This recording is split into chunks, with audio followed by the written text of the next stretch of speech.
Hey everybody, Joe here. Good news, I suppose. Our October 4th show in Glasgow, Scotland is sold out. We have sold out the second biggest venue we've ever done a show at. But good news, if you still want to see us, we will be live streaming it. There's no limit on however many live stream tickets are available. You can get it at the link below. It also comes with video on demand. So if you can't stay up that late, depending on your time zone or whatever, you'll still have the video available for you when you wake up and want to watch it at your own convenience. So check out the show notes, see the live stream link, and get your tickets for October 4th. Thanks. If you like what we do here on the show, consider supporting us on Patreon. Just $5 a month gets you access to our entire bonus episode catalog, as well as every regular episode 1 full week early. Access to all of our side series that are currently ongoing and our back catalog of those as well. Gets you ebooks, audiobooks, first dibs on live show tickets and merchandise when they're available, and also gets you access to our Discord, which has turned into a lovely little community. So go to patreon.com/lions-led-by-donkeys and join the Legion of the Old Crow today.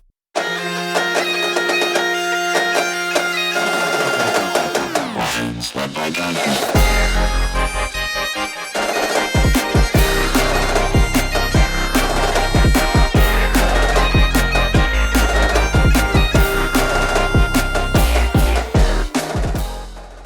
We all have that one friend. Surely you know the type.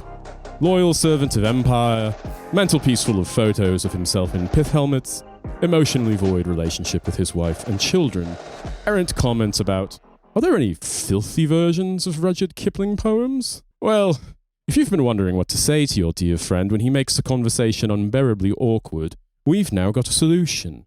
As of September 1st, 1909, reservations are open for Sotatic Sunshine, our all-inclusive vacation, resort, and spa network located in the choicest latitudes of the globe. Indulge the French disease in Ceylon.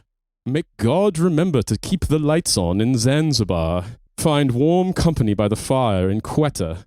Let the healing sunshine in Malaya make your dreams come true. And don't worry, none of it is unnatural. It's just what happens to all men when they travel south of Dover. Well, at least all Englishmen. 30-day packages start at £4, 5 shillings and 11 pence. Send a telegram to Burton Enterprises, 1 Sloane Square, London, with the reference code BUGGERY.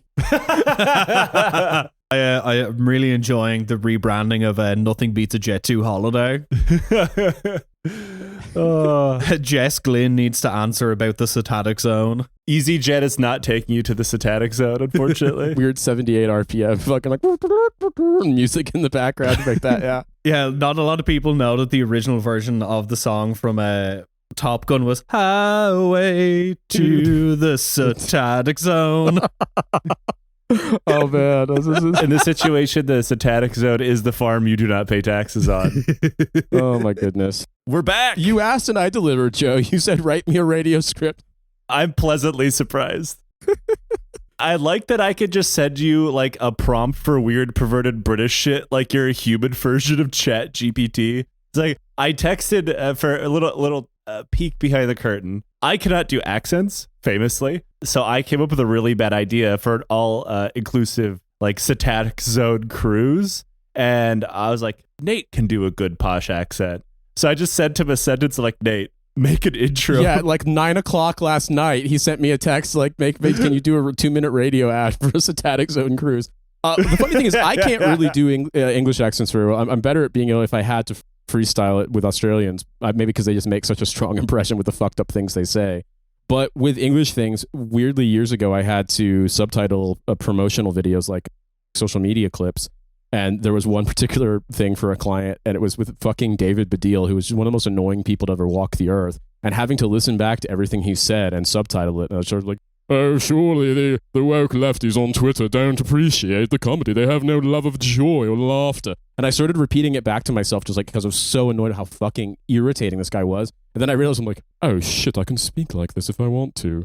I have a voice now. I'll just call my friends and say, hello, it's David Baddiel. It's me. I'm here to annoy the piss out of you. Like, I can't do any other fucking accent in the English accent, but I can do that. If I try to do Cockney, I sound Australian. If I'm not careful with Australian, I start sounding like, white Van Bass, Geezer fucking tradie. Like, I can't actually do them that well unless I've heard somebody say something that's made such an impression, which is why I can remember the Australian guy seeing an anti-war protest and seeing us, American soldiers in uniform, looking at them, looking at us, looking at them, looking at us and saying, "Hey, mate, you got any guns? I can borrow shoot these guns for you."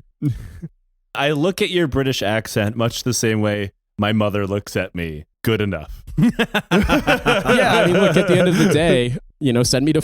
see, that's the problem, is that, like, I didn't get sent to accent school. The British... actually, accent school starts at age 7 and you get taken away from your parents. But it's a different kind of accent school. A different purpose involved. Well, boys, I've gathered you here today, and I gave you that prompt because today we are once again talking about the British Empire. Once upon a time, the sun never set on the British Empire. Currently, the sun is probably set on your local Tesco, as the once unbeatable legions of redcoats and the Royal Navy has largely been replaced by one single underpaid G4S guy wearing a body cam. Soon the king will be a G4S contractor. All that remains of the once great United Kingdom are its 4 modern pillars: binmen, costume sex perverts, inbred royals, and, of course, Games Workshop. I mean, I was going to say, unhealthy relationship with alcohol and substances, seasonal affective disorder, undiagnosed seasonal affective disorder. I feel like we could just fold those all into the bidmen and the sex perverts. Mm-hmm. Here's the thing. I owe my entire career to the opportunities that happened because of being able to move and work in the United Kingdom. But the United Kingdom, I feel like it's one of those countries where it's like, they're going to do whatever the fuck they want to do. They don't want anyone with my accent say shit, even if I'm right, and they know I'm right. It's going to make them mad. So you know what? Y'all do your thing. Go do your thing, and whatever it's going to be, it's going to maybe you'll recreate the empire. More likely, you're just going to, I don't know, fucking... It's as a person I met via Twitter and then via another friend who actually has become a personal friend, very, very intelligent man named David East once said, "Do you ever think that maybe Britain was like that in Children of Men because it wanted to be and everyone else in the world was normal?" Yeah, but the thing is that, like, Nate, you critique the British and they'll just make fun of school shootings, and I do it, and then they just turn into Jonathan Swift's A Decent Proposal. Well, someone pointed this out to me once. I think it's really funny, and I'll make this my last comment because I know Joe wants to stay on script here, which is that anything when Brits and Americans are feuding online over dumb bullshit, and it's annoying. If you know anything about either country, it's just annoying to see. But anything the Brits can say about America, like global hegemon, imperialism, oppression, violence, genocide, exploitation. Well, the Brits also did that, and they do that. They still do that. Where do you think we learned it exactly. from? However, they don't have guns and they don't have school shootings. That's the one thing. That's the one thing they'd be like, yeah, you fucking, yeah. Not as many. Well, look, I mean, you can safely send your children to school in Britain with light up shoes, whether or not, like, I don't know, they're going to get run over by like an ice white Range Rover, because now doing school drop off in London is basically like fucking Tom Walker playing GTA when all the cars are on 999 speed. But that's a different problem. But for this episode, let's jump back to the 1800s. And in order to do that, we have to first talk about what else but the Ottoman Empire, because of course we do. Mm-hmm. In 1819, the Ottoman governor of Egypt, a man that we're all going to enjoy saying his name, Muhammad Ali, invaded and conquered Sudan. It's fun if you close your eyes and just pretend it's the boxer. Float like a butterfly, sting like a bee. You're absolutely fucked if you're Sudanese. Oh, shut the fuck up. God damn. So Ali was an interesting guy during very strange times. He was originally from Albania, and he rose up through the Ottoman political ranks over time thanks to his skill collecting and tabulating local taxes, with the additional skill of not stealing them. This turned out to be a revolutionary new job skill in Ottoman governing. Just like, yeah, we've imported these secret management techniques from the Albanians. It's like when they do like the Japanese corporate restructuring wabi-sabi shit, but it's the Albanians. Not a lot of people know that Elton Mayo deeply, deeply studied Albanian business structures for his formation of HR policy. Exactly. He eventually joined the Ottoman military as a local volunteer, which was quite common. He rose through the ranks thanks to this volunteer unit being commanded by his dad. So that makes getting promoted easier. In the early 1800s, Napoleon famously invades Egypt, seizing it from the Ottomans. long story short here, this occupation fails. Napoleon pretty much abandons his soldiers, and the French eventually abandoned Egypt. Ali's volunteer unit was one of the Ottoman forces sent in to reoccupy it for the Sultan, leading to on-again, off-again wars with the Mamluks. Didn't the French shoot the cannons at the Sphinx and blow its nose off? Isn't that part of the whole thing? It's something of an urban legend, but it's a lot more fun if you think of it that way. Yeah. No, they had to blow it off because they didn't want people to know that the Sphinx was canonically Armenian. They had to blow it off because Napoleon had seduced the Sphinx. He was cheating on his wife with a statue. It's like the Taliban destroying the Bamiyan Buddhas, but they're just destroying the Sphinx's feet so Napoleon will stop licking them. Tell the Sphinx not to wash. This went on for years, and over this period, Ali was careful to just generally leave normal people alone. He was not doing the normal Ottoman commander thing of killing and burning everything that was in front of him. And rather than torch towns he found with Mamluks and sympathizers inside, he would simply give them money. He David Petraeus them into stopping fighting. He paid them off.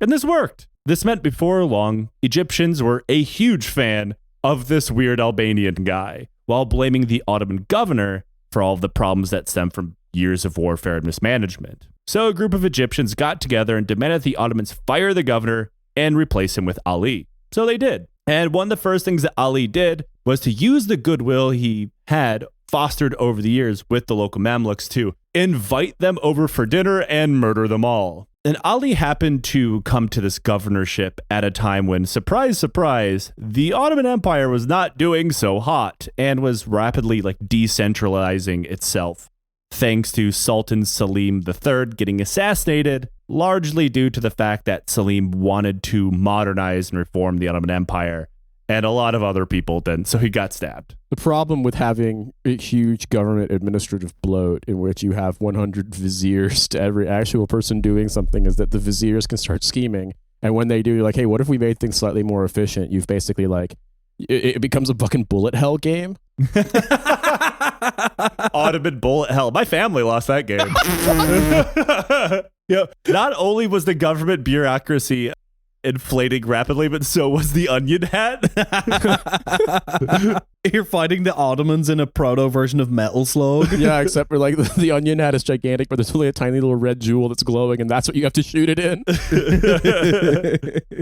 This ended up all being great for Ali. He wanted absolutely nothing to do with the Ottoman Empire and wanted to instead build an independent Egyptian state, of course, with the single Albanian guy being in charge. He did this through effective, rigid, and, at first, largely fair taxation, because that's what he was good at, and nationalization of everything. Farmers, producers, craftsmen, anything would have to first sell their products to the state, who would in turn have a monopoly on all trade, whether inside Egypt or exportation. This worked. This generated a massive amount of state income, and he used these new revenue streams to turn around and industrialize. He was going to do the modernization project that had gotten Selim killed, but just for Egypt.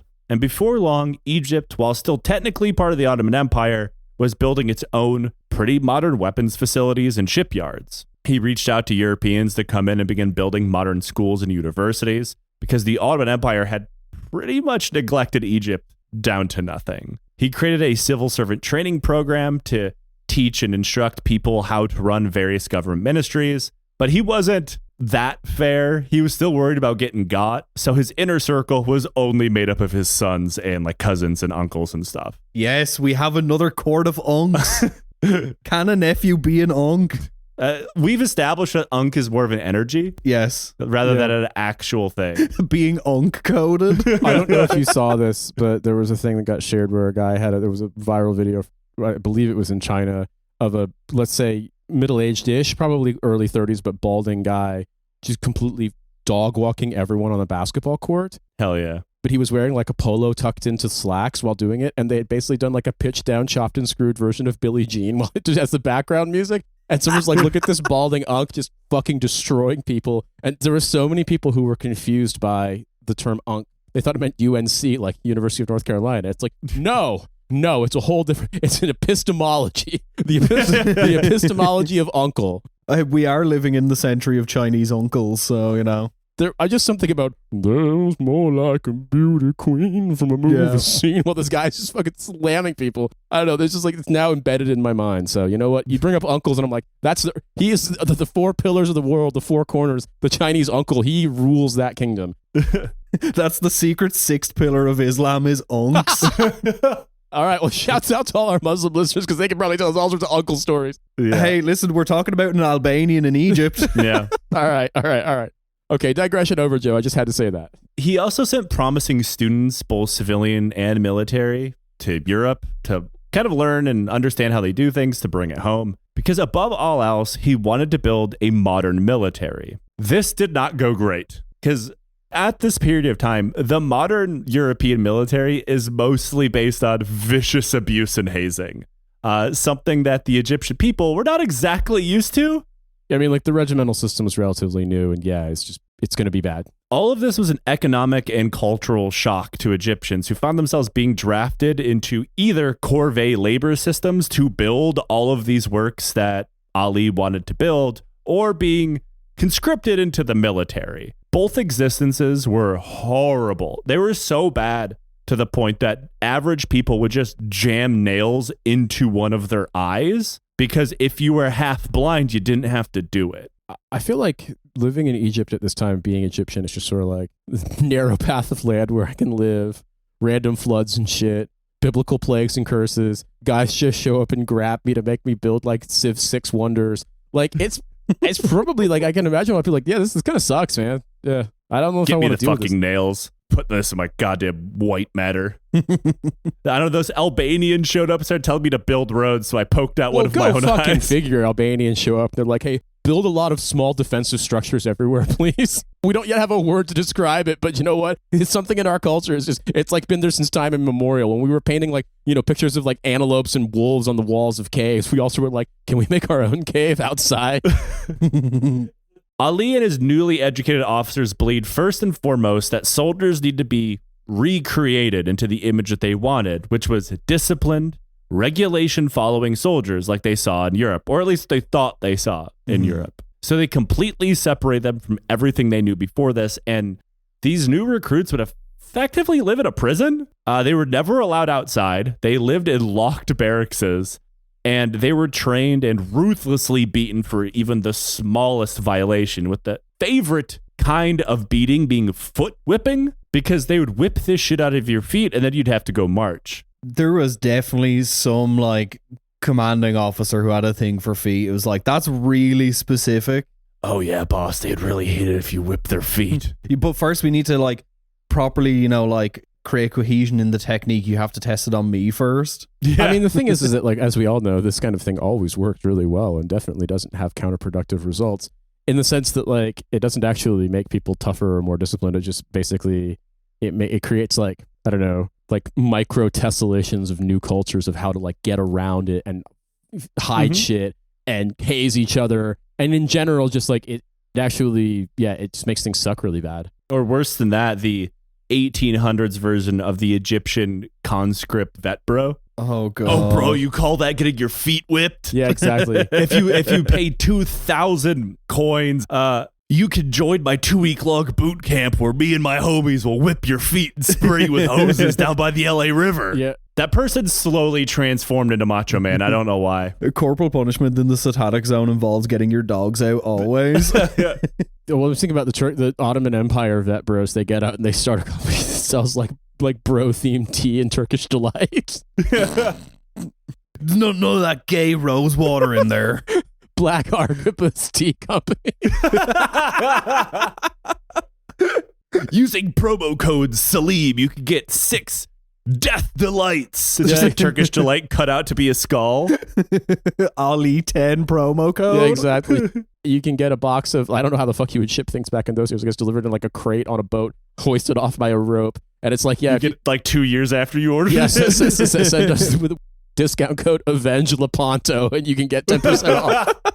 No, with code Salim 10, you get to keep the slave that delivers your order. At first, he used his new military to serve Ottoman purposes, but before long, he was using it to create his own empire through the invasion of Sudan in 1820. Sudan was an obvious target for Ali. Sudan wasn't unified, was tearing itself apart with beefs and disjointed mess of tribal politics, and they didn't exactly have a standing army that could really fight him off. It also happened to be a wonderful source for slaves, because that is what Ali was making his money on, was the slave trade. Over the course of several years, Ali managed to conquer Sudan for himself. But like all imperial powers, Egypt ruled Sudan through an iron fist of taxation and slavery, empowering a northern tribe called the Shagia to be like the chosen in group, and he used them as like his police force to oppress everybody.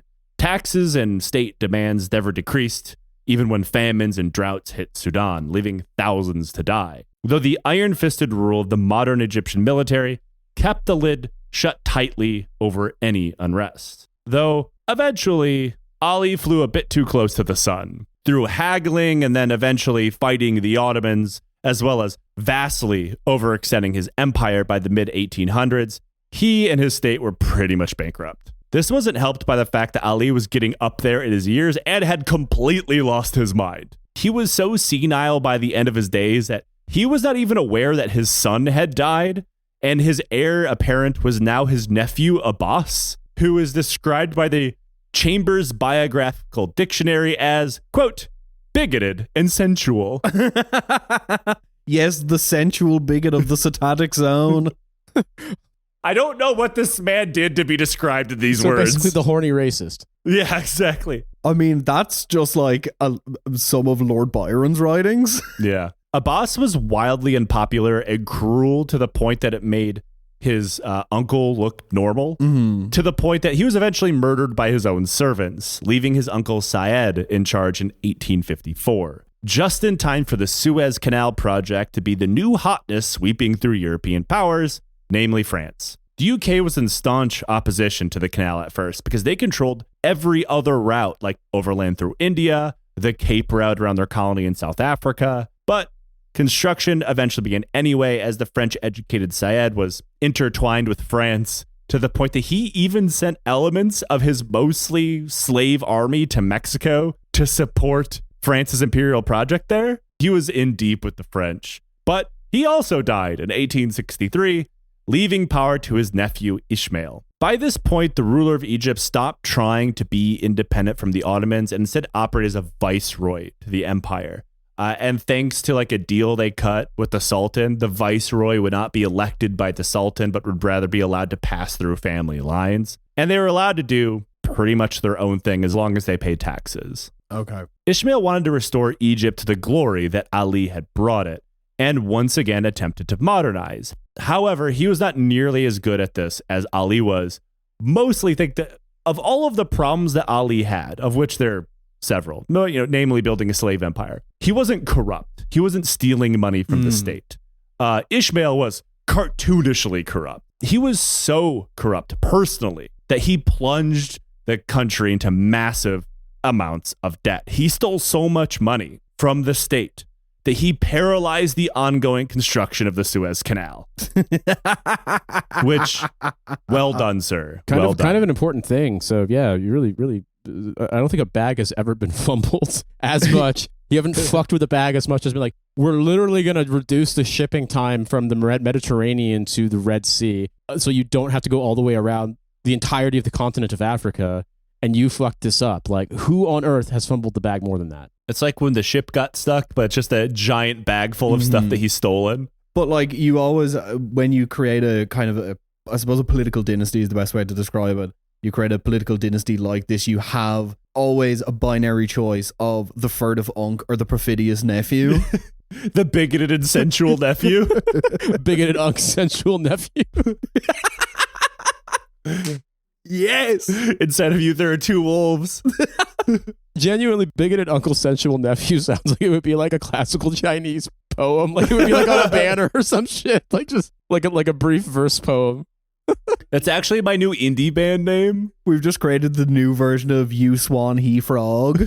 Enter the United Kingdom. To the UK, it was clear in order to retain their massive transport monopoly, they needed that canal, and they needed it to open. So they swooped in, driving a wedge between the French and Ismail, giving Ismail an offer France never could. We'll pay for the whole thing, but you have to give us a controlling share. Ismail agreed, and soon the UK was seeping further and further into not only just that untouched canal, but also the Egyptian administration, to the point that the UK and France just fully controlled Egypt's finances, while also controlling multiple ministries of the government. And the French were also fine with this arrangement too, because they get to use the canal. They still get a share of it. Fine. This tag teaming eventually funneled away fully half of Egypt's entire budget just to repay debts taken from France and the UK. So you have people that work for the British government who are now technically part of the Egyptian administration taking loans from the UK and then taking their own budget to pay them off. The Egyptians are like saddled with a debt equivalent APR as if you had gotten a loan from a guy on the corner called Dodgy Dave in fucking Deptford. Well, I mean, they sealed the barracks off. They decided to make, being in the military suck as much as possible. And now they're basically taking out 30% APR loans on Dodge Chargers. It's like when someone accidentally envisions the future, but when like fucked up weird sci-fi or whatever, but they get it right. That's what they've done here. Most serene Ishmael. We have not built a canal. However, we have purchased several thousand Chevy Corvettes on really bad loads outside of Fort Hood, or out of Fort Hood, Texas. But I mean, Corvette is actually a word based on a kind of boat. So they could have been a French guy named Chevrolet who built boats that were called Corvettes. So this could be real. Hello, I am Monsieur Chevrolet.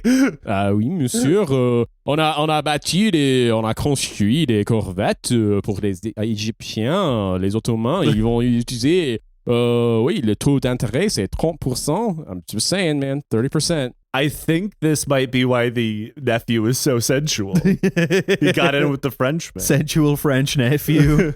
As the Egyptian state grew weaker, rebellions in Sudan began to blow up, leading to the Egyptians appointing a British governor of the province, Major General Charles Gordon, in 1873. Now, you might remember that name because this is not Charles's first time popping up in this show. He had cut his teeth as the commander of the multinational, ever-victorious army during the Taiping Rebellion, and he was given the nickname Chinese. So he went by the name Charles Chinese Gordon. Yes, we have, the British Empire has always had their equivalent of Big John.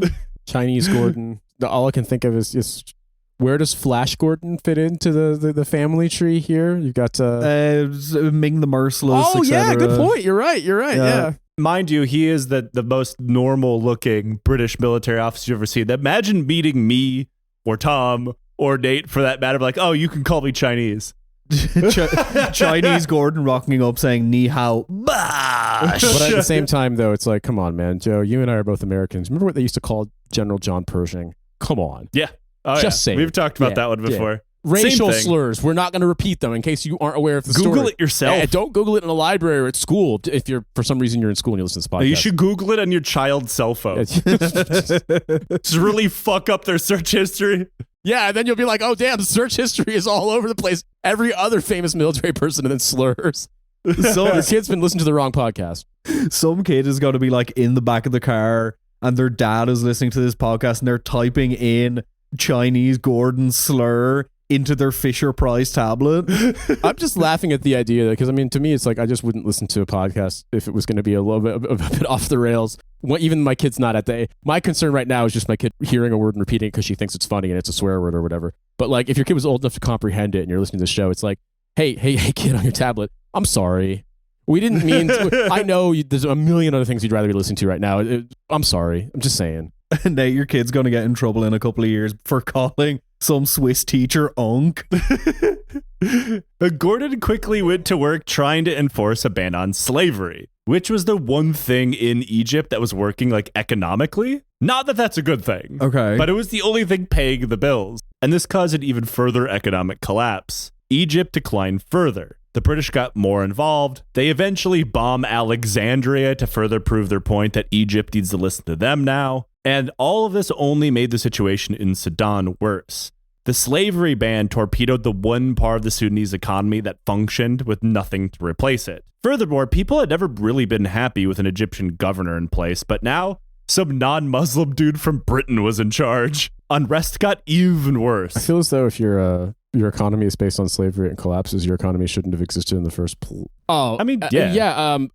Getting an update here that this is relevant to other places in the world. I'm getting a teletype here from the United States at the same time. It's actually been relayed by a guy on vacation with satanic sunshine. He's like, I've got something really important to add. This eventually birthed something of an Islamic political revival in the form of Muhammad Ahmed bin Abdallah bin Fahal, who would proclaim himself Mahdi. In Islam, a Mahdi is a redeemer, a leader that is prophesied to appear and bring justice and peace before the end times. Sometimes it's, read as a time of troubles. The British quickly nicknamed the man the Mad Mahdi. They also had a really racist term for his followers based on how their hair looked. I'm not going to say it, but yeah. All I got to say is Alhamdulillah. And the Mahdi quickly gained a ton of support through Sudan. Even if Islamic scholars in Sudan at the time pointed out that, just because our country is a bit fucked up, it's not the end times necessarily. Mm-hmm. They were ignored. His ranks continued to swell. Gordon eventually resigned as governor and is replaced by Rauf Pasha, an attempt to cool the fires of rebellion, which did not work. So Rauf sent 2 companies of infantry in to arrest the Mahdi in 1881, promising whoever captured him endless glories and riches. However, the 2 companies were sent at the Mahdi's village in 2 separate directions, with largely no coordination between them. They accidentally began shooting at one another around the village, and then once they realized that, you're the other company, they stop shooting, they kill several of their own people, and then they burst into the village, kick open some guy's hut, thinking it's the Mahdi, and shoot him. It was not the Mahdi. It was just some guy making tea. Yeah. Then the Mahdi's followers launched their trap. At this point, the Mahdists had been peaceful mostly. They didn't exactly have an army or military weapons to speak of, but they did know a bunch of soldiers showed up to try to kill their leader. So a bunch of dudes armed with palm knives and rocks rushed the village and beat these dudes to death. Mm-hmm. The Mahdist rebellion had begun. This is like a terrible version where, they tried to make a sequel, but the only person they could get to is Jonah Hill, because obviously P. Diddy and Russell Brand are cancelled now, so they had to rebrand it as Get Him to the Mahdi.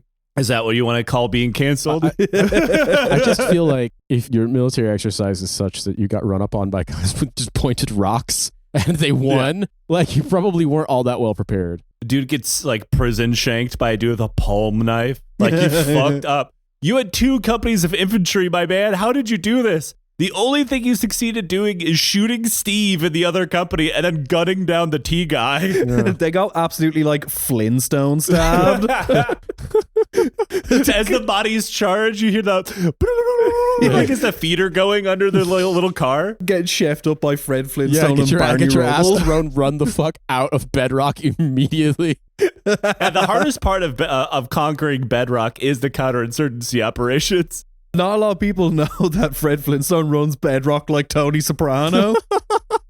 Kneecapping dinosaurs for not letting him in on the cut. Barney's like Paulie Walnuts. So does that imply that he's having a difficult time connecting with his son Bam Bam, who's on the fucking Stone Age computer all the time? Yep. Yeah. Not that we know anything about that. The Mahdi led his men into the Kordofan and began to put some distance between him and the capital of Khartoum. You kick up to Grand Poobah and no one else. And thousands of people flocked to the Mahdi's call. When the Egyptian army marched after them, numbering about 4,000, they thought so little of their enemy that they just camped out in the open, didn't put up any pickets or watchtowers or guards. So the Mahdists, now in their several thousand, fell upon the sleeping soldiers, butchering them with palm knives and beating them with more rocks. I mean, butchering them with palm oil and then palm leaves. It sounds like, oh, fuck, shit. God damn it. We're getting turned into some kind of weird tropical dumpling. Ah, shit. They're gonna they're baking us in banana leaves. They're putting us in a rock oven. Imagine a whole army of 4,000 dudes so sound asleep that they methodically get their skulls caved in with rocks and just sleep through it. The rock is the most silent weapon, though. Yeah, but someone's gonna wake up. The 100% accurate of one rock hit, one kill is gonna fuck up one time. Someone's gonna be like, ow. I don't know. Like, You're wake just- up the guy next to him. I don't know. You just like ready to throw the rock and just VATS pulls up and the percentage is 99% on the head. Yeah. Or maybe all like 6,000 Mahdists waited over one soldier for like the call to just crush them all at once. This kind of Yeah. implies that in the biblical allegory of the conflict between David and Goliath, after getting hit with a sling in the eye, Goliath was like, "You little motherfucker!" It was just loud, made noise. It wasn't silent. It Yeah. wasn't a sniper shot. You get hit in the rock, you're like, ow, fuck, who did that? Paul was a, ow, god damn it. Because, you know, like, what do soldiers do when they sit around for too long? They start throwing rocks at each other. Yeah, I'm just testing the effectiveness of my rock throwing. Yeah. Now, this pretty much marked the end of the first year of the rebellion. Now, what else happens when you kill about 4,000 dudes who have guns? You now suddenly have about 4,000 guns. So now they have palm knives, rocks, and the occasional rifle, and a ton of ammo. This left the British administration in Egypt pretty annoyed. The entire Sudan project was bringing everything down a bit, you know? Egypt originally conquered Sudan for slaves, and the British had outlawed the practice, meaning they didn't really see the rebellion even worth fighting. Not to mention, it was technically an Egyptian problem, drawing funds from Egypt, namely in the form of paying for garrisoning soldiers in Sudan to put down the rebellion. Money Egypt did not have and was wasting money that the British wanted to steal from Egypt. And by 1883, Egypt controlled Sudan about as much as the Ottomans controlled Egypt. So the British told their Egyptian proxies, you need to leave Sudan. Call it a day, pack your shit, leave them to do whatever, we don't care. But in order to withdraw the garrisons, the government and everything else along with it, it would need to be neat and orderly. Otherwise, the Mahdists would surely come upon the column and destroy it, like when we did that episode years ago about the retreat from Kabul. So the Egyptians asked the British to put a Brit in command of organizing the whole thing out of Khartoum, thinking that the Mahdists wouldn't dare to start a fight against the Brits. Spoiler alert, this does not work. Well, also they've got like 2010s rap video levels of long guns now, so it's like, Yeah. I feel as though 4,000 rifles, presumably some kind of firearm, falling into their possession that might change their self-confidence levels. And it sounds Yeah. like the slaughtering of dudes sleeping went pretty well for them. So they're probably also like, well, maybe this guy is right and we are actually fighting for the Mahdi. You know what I mean? Like maybe this is legit God's will. So it's like, yeah, okay. So they you know, they're British. Gentlemen, we found the one weakness of the soldier. You simply hit them in the head with a rock while they're sleeping. And the great thing about rocks is there is quite a plentiful supply of them. So You don't have to reload a rock. Mm-hmm. Or failing that, you're about to get pulled up on the Flintstone wagon with a whole bunch of dudes with guns. Like, it's not good. Fred Flintstone doing a drive-by, just fucking a rock out the window. But I mean, also, like, can you imagine if you're a guy, you know, you're asked to join a certain thing and it confirms your religious worldview, like it confirms specific lines from scripture. And it's like, what if, like, it just randomly, you're like, fuck it, I'm going to give this a try. And you ran around a building 7 times and blew a horn and it did collapse? Like, you would think you were Superman. So it was like in these guys' case, like, what hindrance do they possibly have, you know? Yeah, we overpowered 2 armies and didn't even have a gun. Like, clearly God is on our side. It's like all the times we've talked about religious uprisings. Like, a lot of people, for them, it really did seem like the end times. It would be like, yeah, we all have that one friend who claims he can rip a lion in half with his hands and then bees will make a nest inside its carcass and make honey. But what if it actually happens? What if you see that happen? You're like, damn, dude, this guy's real. Okay, I believe him now. They agreed, and they sent the former Sudanese governor, Charles Chinese Gordon. Though because Gordon was known to be, let's call him aggressive in military manners, they also sent an officer named John Stewart. I could only think of the Daily Show guy. Campaign to restore sanity in the Upper Nile. He technically was outranked by Gordon, but was given authorization to make sure that Gordon did not turn what was supposed to be an evacuation into a military campaign to put down the Mahdist rebellion, which is what Gordon wanted to do from the very beginning and kept telling everyone, I'm gonna do this. Gordon arrived in Khartoum in February of 1884 and realized the task that he was given was virtually impossible. There are 3 major Egyptian garrisons, all of which were already under siege. There was another problem as well. His orders were entirely vague. London just told him, evacuate the Egyptian garrisons. They did not tell him how to do it. They did not give him a timeline in which to do it. Also, they didn't exactly give him a ton of soldiers to, like, force it if he needed to. So he just kind of sat in Khartoum, trying to figure out how exactly he was going to pull this off. And to make matters worse, there was, Sudanese loyalists in Khartoum, of course, the administrators, military officers, things like that. And he just told them straight up, like, I'm here to get the Egyptians out, and then we're going to leave you guys. So that meant that all of these guys just found out they're about to be on the wrong side of this whole rebellion thing. And they quickly run off to join the Mahdists. To try to win everybody back over, Gordon sat down behind his desk and thought, how can I win the hearts and minds of the people who want to kill me? He came up with a very simple phrase. Call me Yao Ming the way I'm lethal with that rock. He re-legalized slavery. Ah, that's much worse. Yeah, which is pure evil and also did not work. People really did not like him. There's some letters that survived. We'll get to the reason why I said survived here in a little bit. But the Sudanese really did not like Gordon because he was really fucking racist, which is not surprising. The rebellion continued to grow, and within the month, the Mahdists had surrounded the capital, trapping Gordon and his staff inside Khartoum. Kind of. See, the thing is, and this is important to remember going forward for the rest of this episode, he was never trapped. He had a squadron of armed steamships in Khartoum's port and could have left at any point during this period. He just chose not to, deciding that he was not going to leave until he finished his job because anything else would just be dishonorable. Soon, word got back to London that Gordon and his staff were under siege, and virtually everyone in government demanded some kind of rescue force be sent for him. Again, he did not need to be rescued. He could just leave. But Prime Minister William Gladstone refused, not wanting to get a British army bogged down in a shitstorm, especially one with no monetary gain in a territory that they did not want to take over. Gordon, left on his own, again, by choice, organized the defense of Khartoum with the little that he had, constantly sending request after request to London for assistance, but each one was denied. While the people who wanted to send a rescue force argued over the best way to actually get a military there at all, they kind of came up with the fact that there's no good options here. The one option, the least shitty, I guess, is a way to rank these, was landing a force on the Red Sea and having them march over open desert nearly 250 miles to the town of Berber, where they then could board boats and finish the journey down the Nile. One proponent of this route was Sir Garnet Wolseley, who you might remember from multiple different episodes now. By the time Gladstone was overruled and Wolseley was given command of a relief force, Gordon had been under siege for 6 months, which again, he could have left. Because, by the time Wolseley is greenlighted to do this operation, where he is going to kind of leapfrog down the Nile and then have to do a final overland march of a couple hundred miles, right?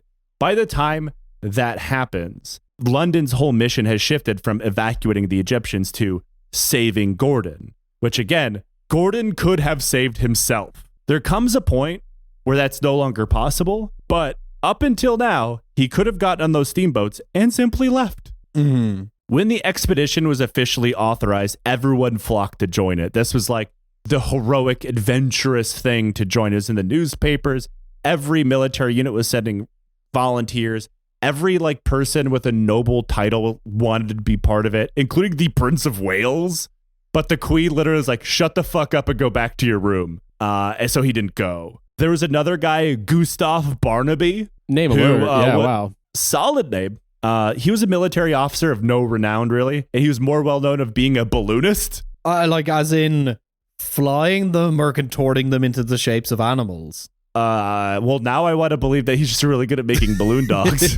What if it's both? What if he makes balloon dogs while in a comical 19th century hot air balloon and then rains them down on people who are like, I'm going to die of scurvy or something like that. Could you maybe give me some vitamin C instead? I got you some vitamin D. Here, have a balloon dog, bitch. So for going forward, I want everybody to think of him as constantly making little balloon hats for all the soldiers because that makes everything a lot more enjoyable. He pulls out a balloon sword. Everybody's marching with their Lee Enfield. He's like, squeak, squeak, squeak, squeak. Because he has a banana gun, or because he has a balloon gun. But he was completely underqualified for any command. But he kind of just camped out at Wolseley's office, refusing to leave until Wolseley allowed him to take a command inside of his expedition. And Wolseley also had experience crushing the Red River Rebellion in Canada. So he thought, because this is going to be a riverine-based operation, he's like, who's really good at rivers and would be able to navigate the Nile? Canadians. Okay. So he asked Canada, which of course is under the crown, to send rivermen. Canada agreed, but only if the Canadians volunteered and the British paid for it. And they did. They get about 400 Canadian rivermen to suddenly decide they're going to ford the Nile. Yeah, I mean, look, these are people who were waiting for the right opportunity to emerge for their true genetic expression of being the guy who, like, 12 Molsons deep is like, I guarantee you that I can drive my truck onto the ice and it'll hold, and then it doesn't, and they drown. It's like, that's these guys are the progenitor of that. These guys are going to be the first people in history to get a DUI.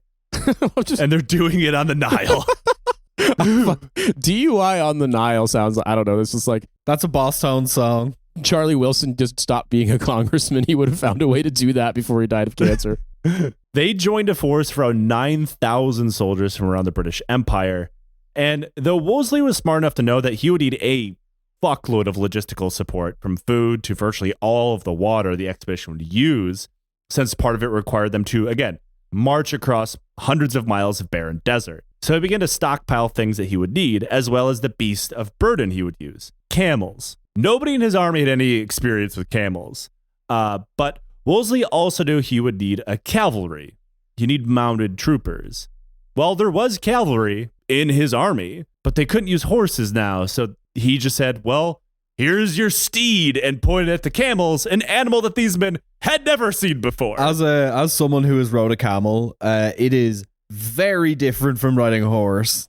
Wolseley just kind of doing the used car salesman, slapping the top of the camel. Slapping the humps. And they got no training really at all on these things. Just like, well, you see how the Egyptians do it, just do that. Just simply climb up there and ride this fucking strange desert monster. When I was a little kid, I went to a petting zoo and this camel, and I tried to feed it, and it just used its nose to knock me over. Like, I just went over and it was like it was spitting in my face practically, but it literally just nudged me over. And I was just like, okay, horses are pieces of shit. I know this because a horse bit me when I tried to feed it an apple when I was like 5. But now camels are also bastards, but in a different way. Camels are bullies and horses are just sociopaths. Horses want to murder you, and camels, they're going to find a way to use their weird camel proportions to give you a wedgie, because that's just... Horses want to kill you, camels want to steal your shoes. Yeah. The camel stole my all-black forces. No, the camel is wearing all 4 black forces and using its lips to take your wallet out of your pocket. Special cutaways to when the camel makes you run them through your starter jacket and fucking fit the humps. It becomes like an apron with a cutaway. I can't believe this camel stole my Detroit Pistons starter jacket. Oh, Christ almighty. There's another problem, though. Wolseley had to buy so many camels. He literally created a camel shortage in Alexandria and still did not have enough of them. He just assumed, without any prior knowledge, that there would be more than enough camels to go around in Egypt, but there wasn't. His force bought, I need to point out here, thousands of camels, but still needed thousands more, and decided to just go without the half of them that they were missing. So with that, his force was loaded into boats and began to make for the town of Korti, the halfway point. The problem was this was taking way too long. It was now December 1884, and almost no word had got out of Khartoum in weeks at this point. Wolseley was getting worried that by the time he got there, it would be too late and the city would have fallen. So he decided to put together a desert column to make an overland push towards the town of Mahdist. This would allow one of their forces to get around what was known as the Great Bend of the Nile, because it would take so long for the boats to make the journey. He selected General Herbert Stewart and was given command of the desert column. It was made up of around 1,800 Brits, about 300 or so local auxiliaries, and 3,000 camels, as well as a couple cannons and a very shitty old-timey machine gun, which we'll talk about later. The march to Mahdist was about 175 miles, and this would have been easy, but these guys did not have nearly as much camels to haul the supplies. Though 3,000 camels does seem like a surplus of camels, remember, you can't load down every camel with a ton of supplies, and they could not drag wagons like a horse could. It meant that each camel would need to load all of these supplies directly on their back. And in order not to overwork the animals to the point of sickness or death, they need to be rotated in and out. Meaning in reality, he only had about half as many camels as he really did, and he already needed about 2,000 more than he had. For everyone at home, rotate a camel in your mind. It's the slowly rotating CGI camel. I don't know why I'm finding this so amusing. The Z-axis for a 3D. There's actually a fourth axis. There's the X, Y, and Z-axis, and there's like the top of the hump becomes the fulcrum of the world. The camel spins around that way like a fucking vinyl record. Whenever you're feeling a little stressed, do what we do here on the show. Slowly rotate a camel in your mind. Mm-hmm. To make the supply haul easier, Stewart decided not to bring any water. Now, this does sound insane, but he does have a solid plan here. On the way to Mahdi, there are two places that are known to have large wells, Jakdul and Abu Klea. So these are easily achievable to get water there. Because of this, a desert column got to the town of Jakdul and began to pause and send camels back and forth to the river, where the fleet still was. Because remember, they can't carry everything they need. So there's a constant convoy of camels going back and forth, slowing them down even more. This might come as a surprise to some. This is a massive, mostly empty desert. But suddenly when there's several thousand camels and about 2,000 dudes marching through it, they're kind of easy to see. They're kicking up a lot of dust. You could be like, hey, who are those assholes in the desert? Things of that nature. And it did not take long for the local Mahdists to see that they were marching through. The Mahdists moved their men into Abu Klea with a force around 12,000 men. This is discovered by Stewart late the next day as they're marching towards Abu Klea. Normally, when you rock up to a place with about 1,500 or so men and find yourself outnumbered by, say, 10,000, you pack up your shit and you go home. But at this point, Stewart realized he didn't have that choice. If he turned around and marched back towards the Nile, the boats wouldn't be there anymore. And then the Mahdists, which outnumbered him vastly, would catch him in the open and on the march, which is also a horrible idea. Stewart knew that the Mahdists, despite having pretty modern weaponry, lacked modern training. They had a tendency to fire off their rifles, ditch them, and pick up hand-to-hand weapons. So he came up with an idea. He would create what's called the Zariba, which is like an impromptu fort of rocks and thorn bushes and dirt. I guess in this situation, it'd be mostly a sand castle to ward off any attack. They didn't attack that night, but the next morning, he forms a square.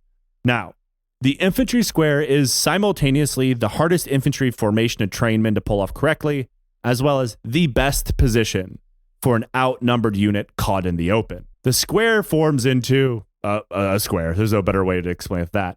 It makes it so there's no flank or rear to attack, and the center is shallow, allowing a command element, wounded, your baggage train, whatever, to hide out what is effectively a fortress made out of people. Breaking an infantry square was considered just about one of the hardest things for any attacking force to pull off back in the day, because it turns into assaulting a fortified position in the open. The real reason why the square is the hardest formation for soldiers to pull off was that it required a ton of drilling and practice to do. The square was not static. Soldiers would have to march in that formation. Getting a group of soldiers to march in any formation correctly, as Nate and I can attest to, is pretty fucking hard. Especially the larger the number it is, it just becomes more and more difficult. And the square had to stay perfectly in line lest they open a gap somewhere. And once a gap is open, the square is defeated. You can't have any opening. We all love it when we got our homies together and built the human Kaaba. They say it's always a bad time to go camping with 10,000 of your homies. What about building a square with your homies? Yeah, I mean, that's what, when we do our podcast version of the Gathering of the Juggalos in the woods somewhere in Illinois, we're all just going to stand in a square. But if you stand in a cube and you build layers and then people run around you and throw rocks, that's basically the shit that happened in the first half of this episode. In sci-fi, you have to build the cube because you have 360 degrees of warfare. You got to build the cube in space. Made out of redcoats, still with muskets. Who up cubing with their homies? You don't have to have the cube be fully, it has to have to be filled on the inside. You just get the frame, enough room inside the frame of people standing in a weird human ladder so that a camel can rotate in a circle on the inside. Gotta rotate the camel. On the morning of January 17th, 1885, Stewart ordered the square to begin marching towards the Mahdists. At first, the Mahdists started firing pot shots from too far away to actually hit anything, but then a cry went up.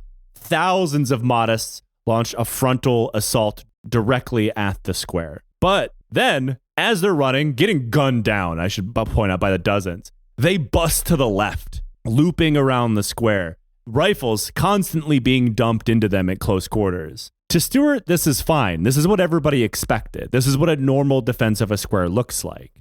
His soldiers opened fire and disciplined ranks, cutting them down like crazy. But then the Mahdists charged for the left after looping around, and they did not pull back. They hit the left as another group of Mahdists looped all the way around and hit from the rear. Then the Mahdists in the rear found, on accident, I should point out, they did not know this. They found the one weakness that the square had. Remember how I said that how hard it is to maintain the square, how soldiers, infantry soldiers would have to train very hard to make it work? Well, not everybody in the square was an infantry soldier. Stewart's column was made up of cavalrymen who had dismounted their camels, which I should point out here, they fucking hated, as well as a detachment of sailors. Now, the sailors were there to man their small cannons, as well as their machine gun, which is known as a Gardner gun. None of them would have training on the square. So if and when a gap formed between them and the line next to them, they wouldn't know it as a deadly fuck-up like an infantryman would. In front of this part of the line was a group of skirmishers, or men outside the square, there to break up any incoming attack. But most importantly, never to retreat inside the square, because that would require the square to open up, and the square can never open. Cowards do not belong inside the square. That's right. But as the Mahdists charged right at the skirmishers, they broke and ran for the left quarter of the square. That's fine. In the best case, the square doesn't open, you simply join the front rank of the square. That's how it's supposed to work. But the captain of the naval brigade with the column, Charles Beresford, immediately ordered his soldiers with the Gardner gun to break away from the square and support the skirmishers, because he didn't know any better. All this work to build the square, then you immediately like, what if we fuck the square up? What if we just fucking ruin this shit? This maybe could have worked if they were using, say, a better machine gun. But the Gardner gun was a piece of shit and had never been tested in the desert. As soon as these guys tried to fire it, it immediately gunned up and died with sand. They fired maybe 10 rounds. Seeing this, everyone's favorite balloonist, Barnaby, ordered the cavalrymen to leave the square and support the Gardner gun team, further opening the square. Can I just say that Barnaby the balloonist sounds like a character in a children's book? It's like an anthropomorphic walrus who wears a monocle, like, and also rides around in a hot air balloon. But I'm just saying, like, Barnaby the balloonist is just, we've somehow managed to make Victorian slaughter twee. Like, I don't know. Oh, it's about to get even more twee because there's a poem involved. Fuck! The Mahdists fell upon these guys. The Gardner gun team was slaughtered, with the only survivor being their commander, Beresford. Barnaby was killed via flying spear to the throat. And we do have a fun little twee poem about it, written by someone named William McGonagall, poet and grandfather of a future transphobic wizard. Oh, it was exciting and a terrible sight to see Colonel Barnaby engaged in the fight, with sword in hand, fighting with might and main, until killed by a spear thrust to the jugular vein. Bars. That is Pusha T and Malice bars. Oh, shut the fuck up. No, it's not. That's like an anti-drink driving poem until the last line. Just because it's so goddamn cack-handed that it wasn't like, you know, this starts being like the lyrics to, what is it, the fucking Jim Carroll. I kept wanting to say the Jake Giles band who wrote fucking Centerfold.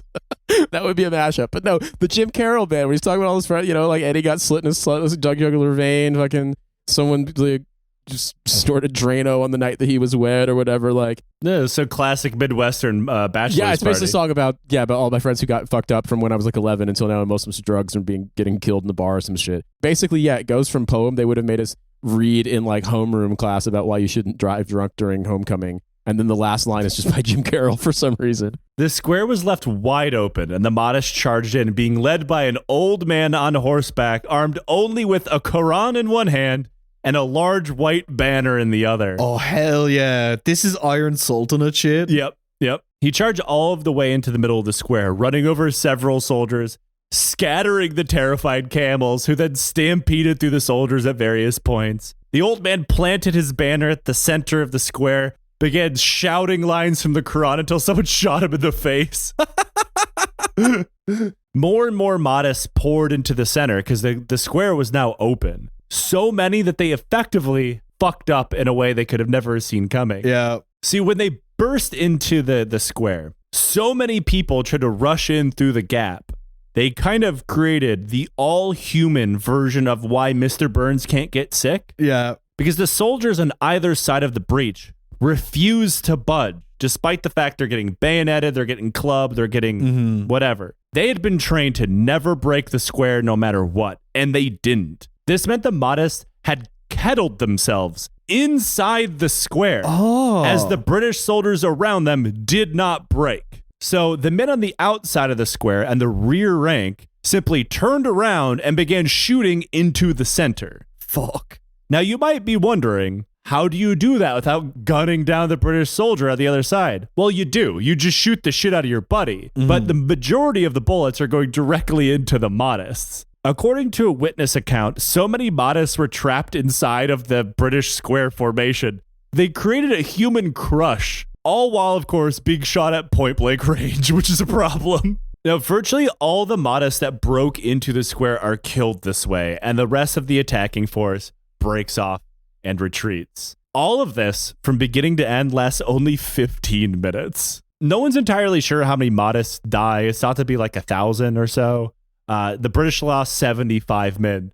A weird amount of officers died as well, though the majority of the casualties were from technically the Navy in the middle of a desert. However, the Desert Column's ordeal was not finished.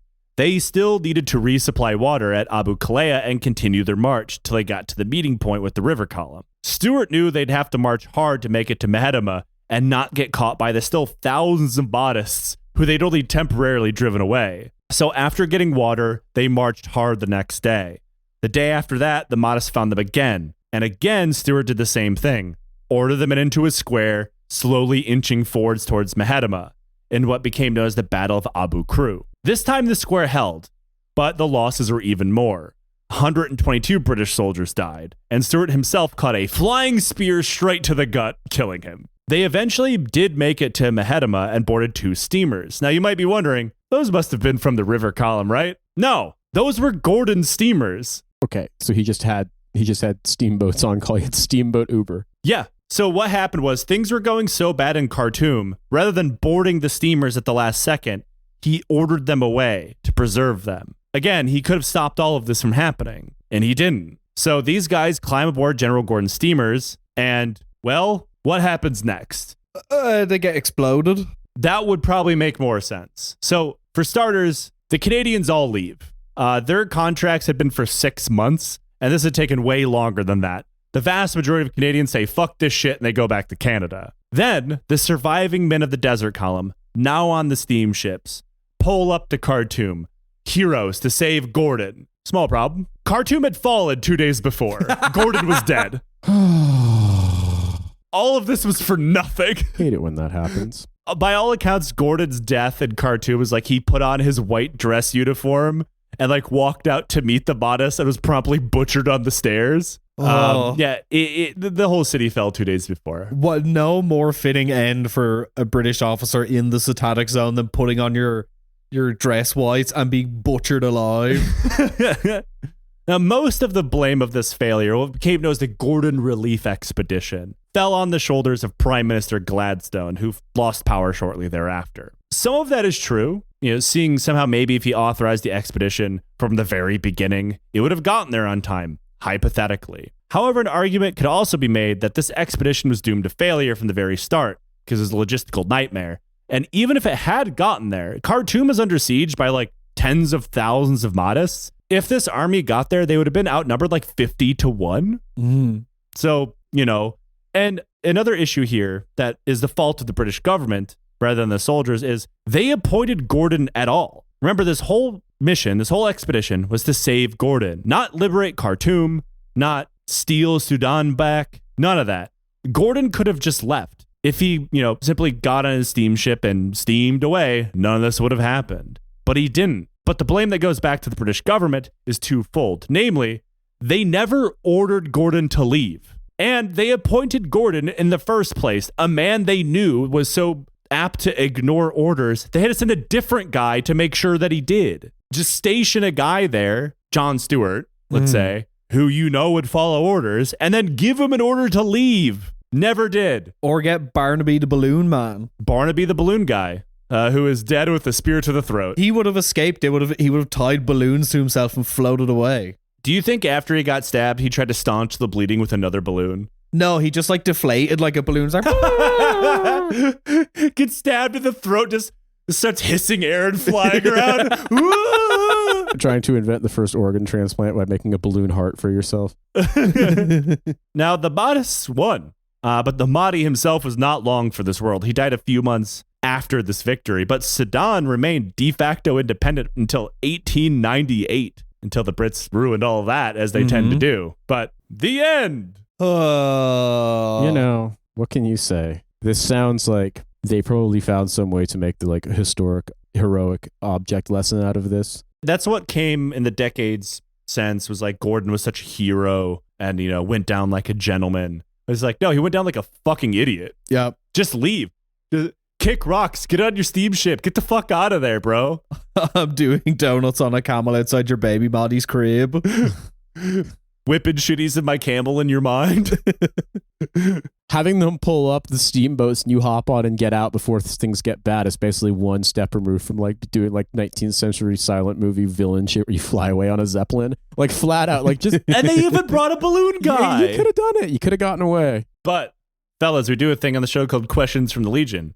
If you would like to ask us a question, support the show on Patreon. You can ask us in our Patreon DMs or in the Discord you'll also have access to. Or you can attach your letter to a camel and rotate it in your mind, and we might answer on the show. And today's question is, what is the jankiest car you've ever owned and or seen that, most importantly, still ran? Ooh, I have a simple answer. There's a guy who lives in my area who drives what I can only describe as the bubble car. Because it's like, it's one of those like little tiny, it's not a smart car. I don't even know what brand it is. But when he drives past, the max he can go is like maybe 30 miles an hour. But it sounds like the exhaust is blowing bubbles. I feel like cars shouldn't make that noise. Yeah, it's like a car that SpongeBob would drive. When I was still with my first unit before I left to go to the captain's career course when I was a captain, we went to this great big training exercise up at Joe, I don't think you ever went there, but there's a training area in Alaska called Donnelly Training Area, and it's like they built like a Mount Village, coin village thing, but because it's Alaska, interior Alaska, the distances are huge. So they're like, oh, go to X village. It takes the platoons that are training like 20 minutes to drive there because it's fucking far away. So it's actually kind of more simulating of what it's going to be like in combat than your normal, you know, Mount Site, Mount Village, whatever. And they had a bunch of wrecked old cars, but one of the guys I was there with, he was the platoon sergeant for the Brigade Human Intelligence Platoon, he was a really nice guy, and he was a car head, gearhead dude. And he managed, I have no idea how, with just what he could find in the sort of car graveyard and his Gerber, to resurrect a like 1980 Mercedes C-Class. It looked like a fucking African dictator Mercedes. And he was playing the role of the police chief in like the coin exercise. So he and another guy would roll around. He'd just be holding a gun out the window the whole time. Fuck yes. It's so fucking badass, dude. I have a photo of me just basically trying to look hard, but just pissed off because I'm stuck in the goddamn Donnelly for, you know, a month. I have to make this very clear. It's like the opening line of A Christmas Carol, you know, that old Marley was dead as a doornail. That has to be understood for any of this, whatever. This car was a piece of shit. It wasn't on blocks, but it didn't work. And this guy brought it back to life. And if we had more time... Every unit's got a guy. Yeah. Every unit's got a guy that can do that. Yeah. And he had... Was he from Texas? This feels like Texas energy. No, he was. I think he was from California, actually. And he, if we'd had more time, he would have resurrected this like 1978 Honda Civic, and I was so excited because they're such fucking weird cars. But he didn't have time. So mine is my first car. I bought my mom's car from her as my first car. It was, surprise, surprise, Buick Skylark. Late 80s, early 90s. I don't remember. One of those big fucking pontoon ass cars. There was so many things wrong with it. Like it had bench seats, but for some reason, my mom's never been able to explain to me entirely why. Most of the bench seats were missing bolts on the ground. So if you hit the gas, the whole bench seat would rock. Yeah. It had an electrical issue. So if you hit the turn signal, every light in the cab would blink too. Cars going fucking Super Saiyan. It was like fucking rusted through. There's like full on holes punched through it. She had gotten it from a police auction because like she got the car for like $300 or whatever. Every time you started it up, it like coughed out this horrible cloud of pollution. It sounded like it was actively falling apart when I drove it. It leaked fluid everywhere it went. And I finally got rid. I drove it for like 2 years. And it was like the hot box car that me and my friends smoked weed in because it was a Buick Skylark after all. It had ventilation with all the holes and shit. Exactly.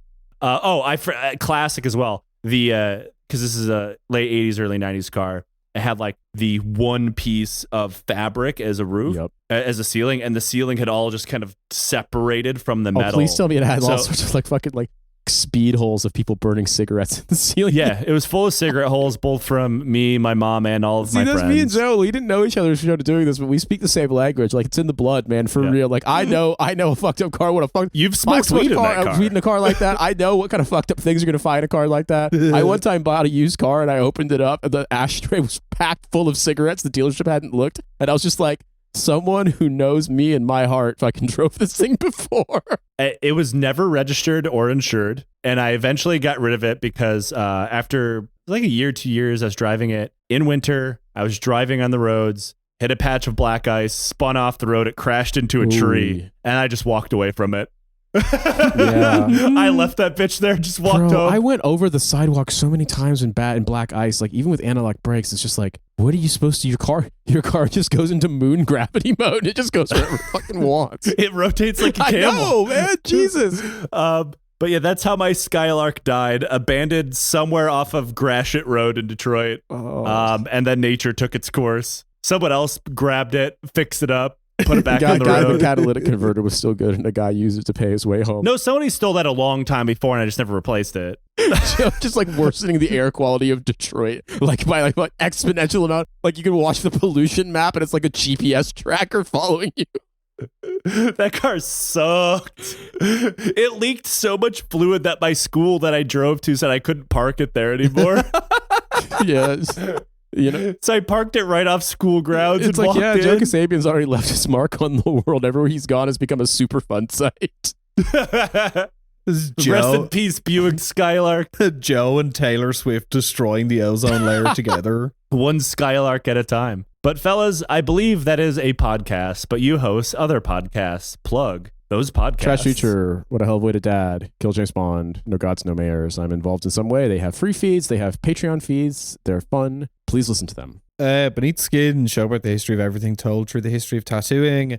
I might be restocking some of my books soon, and keep an eye out for some projects that I am working on that are going to be announced very soon. This is still the only show that I host. Thank you for listening to it. Consider supporting us on Patreon. You make everything we do possible. $5 a month gets you, like 8 years of bonus content, side series, ebooks, audiobooks, gets you first dibs on live show tickets and merch. And we also have a live show coming up on October 4th. In-person tickets are sold out, but we are streaming it, and you can get those tickets in the show notes. It has video on demand, so if your time zone is awful and you can't watch us in Scotland, you can save it for later for a nice, rainy, cold evening on a date night if you don't want there to be a second date. Do with it what you want. It's your video. Get your tickets on the link below. Support us on Patreon. Leave us reviews wherever it is you listen to podcasts. Until next time, rotate a camel in your mind. It brings you inner peace. Especially if it has a starter jacket.